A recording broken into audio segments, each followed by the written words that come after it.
Humans have only been recording the weather for a few centuries, a narrow window compared to the climate cycles that unfold over hundreds of thousands of years.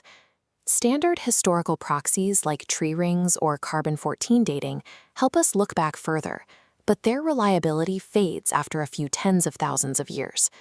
To map macro-scale climate shifts, scientists required a planetary thermometer, a record capable of reaching back into the deep prehistoric past.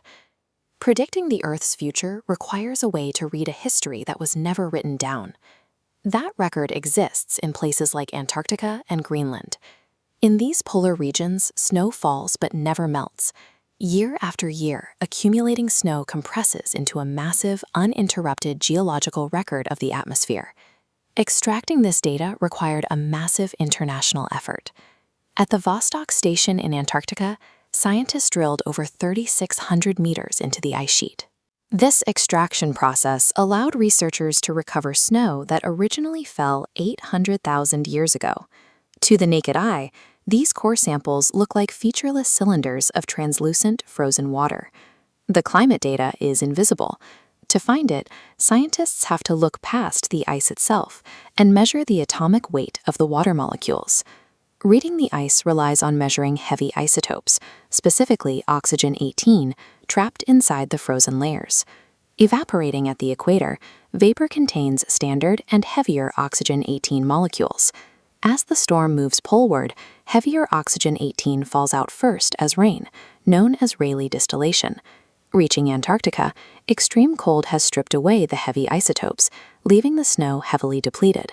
The extreme distance and freezing temperatures act as a planetary filter, constantly removing heavy water from the atmosphere. The ratio of heavy isotopes that survives the journey to Antarctica is dictated by the Earth's average global temperature at that specific time. During a warm interglacial phase, warmer oceans mean a less extreme journey, so more oxygen-18 survives the trip. But during an ice age, severe cold causes earlier distillation, leaving the polar snow with significantly lower oxygen-18 levels. This miles-deep archive functions as a molecular ledger, preserving a record of the planet's historic temperatures.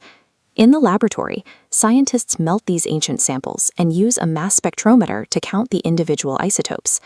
The isotope data from the Vostok core plots into a cyclical wave.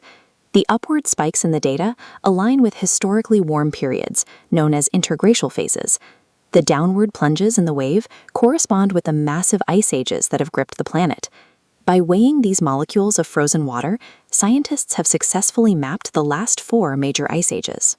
Long before humanity began recording its own history, the Earth was maintaining a physical diary of its climate cycles.